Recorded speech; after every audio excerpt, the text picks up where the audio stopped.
和天狼回合后，他准确预言到了少战的现状，在没传回球员信息的情况下就被解决了。这里的对话也给后面的少战异常埋下了伏笔。到达少战，最先发现灰玉体的是莎莉，很多人疑惑主角一行人是不是忘记了寻找夏佐，其实不是的。莎莉之所以积极地参与各种任务，去各个区域解决麻烦，除了锻炼自己、丰富学识以外，就是为了寻找自己的哥哥。只有自己探索的区域足够大，才有可能碰到夏佐。在刚到维拉的时候，众人对夏佐的下落就有过猜测，可能被困在某个阿比斯的领域内了。之后莎莉就对灰玉体格外的上心。主角想不想找夏佐我不知道，但是莎莉可是一心想找到哥哥的。值得一提的是，正式服的楼梯正常了，看来测试服是比较寒酸的。当我们赶到少战时，开门就看到乌米和灰玉体，那没开门的时候里面究竟是什么样的情况呢？一段时间前，基站防御立场被关闭，并遭到了袭击，立场是被远程关闭的，那么少战就应该是先被袭击的。从朝姆得知消息到我们抵达少战，也不过才小半天的时间。为什么我这么在意时间？因为安全屋里的状况，里面的弹和藤状物已经非常的多。如果这些都是一段时间内发生的，就说明灰玉体产弹的速度快得可怕。但如果以产弹当作时间来测量，会发现少战只有被袭击很久才能做到，这就和目前的信息相悖了。由此可见，灰玉体的生产过程要比想象中快得多得多。我们开门的一瞬间看到乌米正在挨揍，和演电视剧一样，全凭演技。注意此刻乌米的瞳孔是有一层诡异的光的，说明此时是附身后的状态。可惜主角背身耍酷，后面的人也姗姗来迟，不然就都能注意到了。不过凛夜很快开始怀疑他，耶梦家的低估了执行者的工作规则，编造的理由并不过关。遭到袭击第一时间处理方式是要上报，而不是私自处理。那怎么样才能编一个好的理由呢？听听乌米的原话。乌米，你还记得刚才发生了什么事吗？我记得刚才明明是在练习。练习？不是，是在巡逻。巡逻。凛夜询问其他人在哪里，耶梦家的再一次犯错，被莎莉找到了下方的灰玉体反应。此时的乌米就已经失去信任了。安全屋被发现，可以看到此处的弹已经很多了，甚至有一些植被。我是有点好奇，这是制作人员复制素材没注意呢，还是灰玉体产弹也会伴生有植物呢？总不会安全屋自己长草吧？就像之前推测的，假设事件是从朝姆偷听会议开始的，这里的布置就过于违和。安全屋给人的感觉已经过了几天才发展成这样，但从剧情来看，所有事发生也不过小半天时间。基站肯定是要当天破坏的，不然伊卡洛斯就没法传送回来。唯一不确定的是少战的占领时间，从安全屋来看，时间像是过去了几天，那就说明在占领过后，灰玉体依旧在维持通道的运转，这显然是不合理的。所以唯一的可能就是我们看到的景象，真的就是小半天时间造成的。以后也不用惊叹灰玉体的繁殖速度了，这打造巢穴的速度就已经快到离谱了。里面的工作人员都被包裹了起来，看这形状也很像蛋，但在测试服是没有这种能量的。所以我很纠结，官方到底想表达什么？是安全屋的灰玉体也是人转化来的吗？但如果是这样，一市场就没意义了。而且雷比利亚的转化好歹是人形，这里直接变成了教化者，所以我更倾向于第二种可能，只是单纯的囚禁起来。工作人员在被救后，也只是处于昏迷状态。灰玉体为什么会留下活口呢？能想到的原因就是为了获取信息，就像拷问犯人一样，灰玉体可以通过梦境来获取信息。为什么是梦境？因为和阿比斯有关的人都喜欢做梦，这也解释了乌米为什么可以操作少战系统。显然这不是工作人员教他的，而是通过特殊方式获取到的。由此可见，阿比斯也是具有智慧的，他们可以通过学习进步。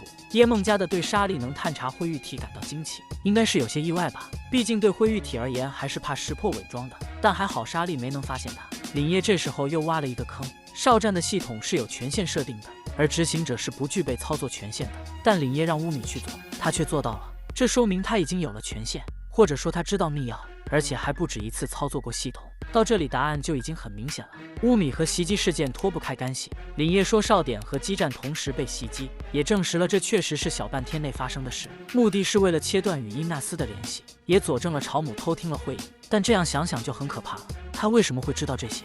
在得知主角一行人要前往伊纳斯，他不是派人去袭击队伍，而是直接切断了通道，说明朝姆对人类世界的这些科技已经很熟悉了，甚至连基站是中继站点，少战控制着防御立场都知道。可见灰玉体的渗透已经到了何种地步。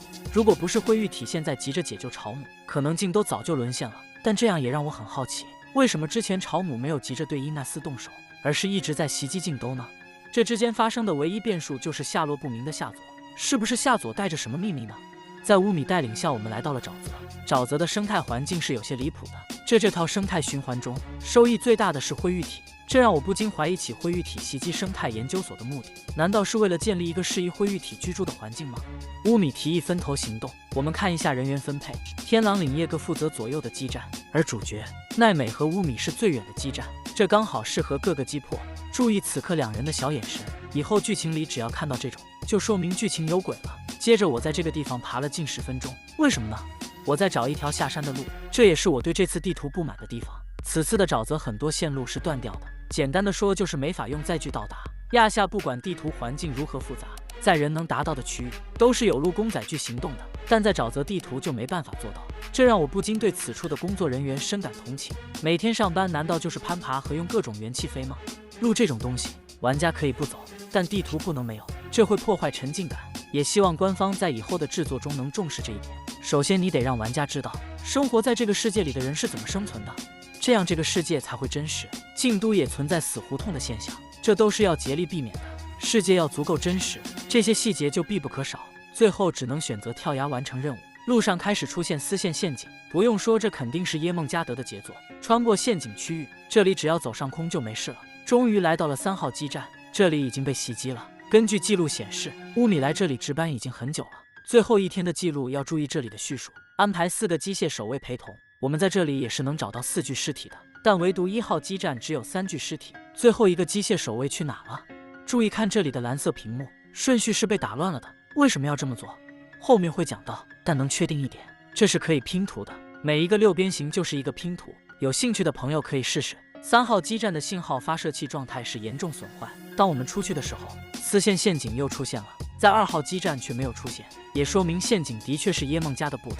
从天狼口中得知防御立场是被远程关闭的，此刻跳到基站顶上会发现上面的天线建筑已经歪掉了，看来不仅是内部受到袭击，外部也被破坏了。接下来前往2号基站，会发现我们被人跟踪了。我这边的黑影有点傻，自己卡树上了，攻击会直接穿透，可见灰玉体一直在密切监视我们，而能做到这一切的就是朝母。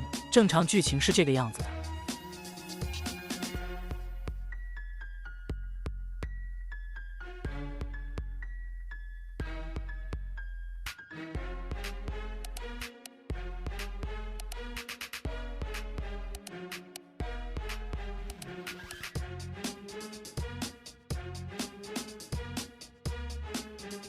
所以说这里的陷阱并不是没有意义的，但大部分人会急于完成任务，就注意不到这些小细节。这里安排的是一场追逐战，为后续的袭击做铺垫的，感觉更像是向耶梦加的做报告的。乌米趁机跑路了，这里的战斗还是有点意思的，丝线可以缠绕到身上，但作用不明。如果进副本估计会是强力的 debuff。战斗过后天狼就摊牌了，这可是采集各类植物样本的绝佳地点，我里里外外跑了不知道多少遍了，熟得很。演戏嘛，快跟上！奥斯卡欠天狼一个小金人啊！2号基站发射器也是彻底损毁了。注意此处的屏幕不再是蓝色，而是变成了红色。到了外面发现顶上的天线也坏掉了。我们先不管剧情，来到1号基站发现顶上的天线却是完好的。1号基站的疑点有以下几个：第一个，顶上的天线是好的，说明他可能接收到了什么消息；第二个，4个机械守卫只找到了3个，说明有一个逃出去了；第三个，这里的发射器是被关停的而非损毁的。是谁关掉了这里的装置呢？第4个，屏幕上的显示，终于要讲这块屏幕了。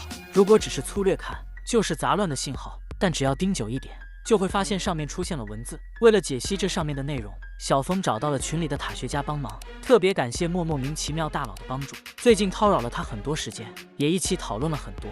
我们的方法如下：首先是把画面截图下来，然后分成40份，顺序是什么样子的呢？这就要看3号基站的蓝色屏了。蓝色屏幕的顺序就是红色屏幕的顺序，但很遗憾，这个方案失败了，截图没办法搞出正6边形，拼图过于离谱，所以我们改用第2种方式，直接分析红色屏幕上信息。能看清楚的字有以下几处：撤离、演习、击、强、遇、援、遭、城、滩、化、警、进、视、查。大概能判断出的意思是遇到强敌紧急撤离。这次的拼图太过离谱，不仅是不断闪烁，而且字会叠在一起，中间还缺少了很多内容，猜测和基站遭到袭击有关。有意思的是这封信的来源，这可能是来自因奈斯的求援信。这种展开是不是似曾相识？歌者事件最后留下的对话，成为后续剧情的起始点，这里会不会也是如此？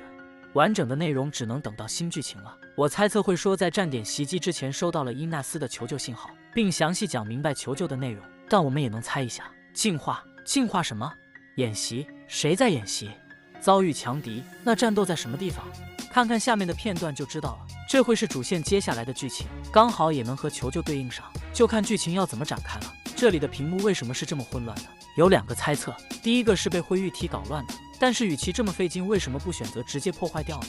第2个猜测是屏幕本来就是这样的，也算加密的一种手段，只有通过正确的解读方式才能知晓信息，但显然发射器影响到了接收问题，所以导致信息出现了进一步混乱。要是有大佬有兴趣的话，也可以按照第一种方式拼拼看，先把蓝屏分成40份拼好，找出顺序，再把红屏按顺序还原，接下来就该去见乌米了。注意这里的细节，莎莉发动了攻击，耶梦加的下意识地保护了乌米的身体，躲开了攻击，这就很奇怪了。正常不应该是直接当肉盾用吗？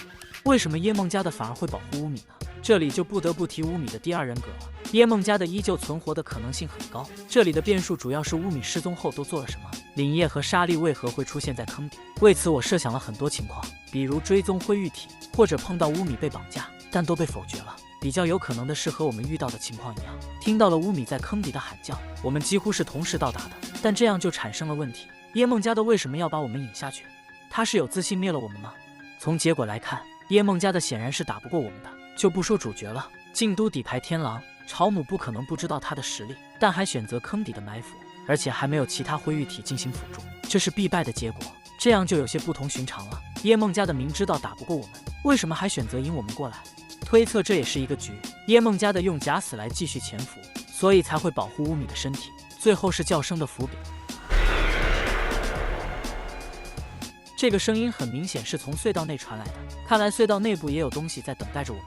回到银暗研究所，星环提出了新的担忧，这不一定是第一批寄生灰玉体，但我们以前为什么没有见过？如果以前就渗透了，现在京都为什么还好好的？推测这种灰玉体并属于沙漠这边的，可能是海底那边被朝姆派遣来的。如果灰玉体真的和艾达星人交手过，整个艾达星都会出现他们的踪迹。本来还是末日求生，怎么现在开始虫族危机了？伊卡洛斯已经抵达研究所，他回来的时机也挺巧的，刚好是回来述职，在折月门能用的情况下，这挺方便的。但伊卡洛斯回不去真的是巧合吗？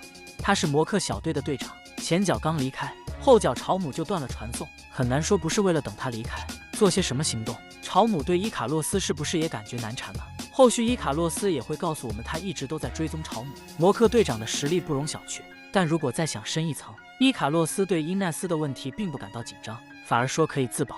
这一切会不会是在套路朝姆呢？伊卡洛斯故意回京都，就是为了引诱朝姆进行行动，从而找到他的所在位置。就连海底隧道的事他都提前准备好了。按理说一条荒废的隧道，任谁都不会去关心吧，除非这是有预谋的。后续剧情会如何展开呢？雷比利亚会和我们一起行动吗？乌米身上的隐患会被去除吗？摩克小队和朝姆的较量，谁又会更胜一筹？基站收到的求救信具体内容是什么？艾达星人是否还有幸存者呢？一切都要等到周年庆了。好了，本期就到这里，应该看爽了吧？关注小峰，带你体验不一样的幻塔。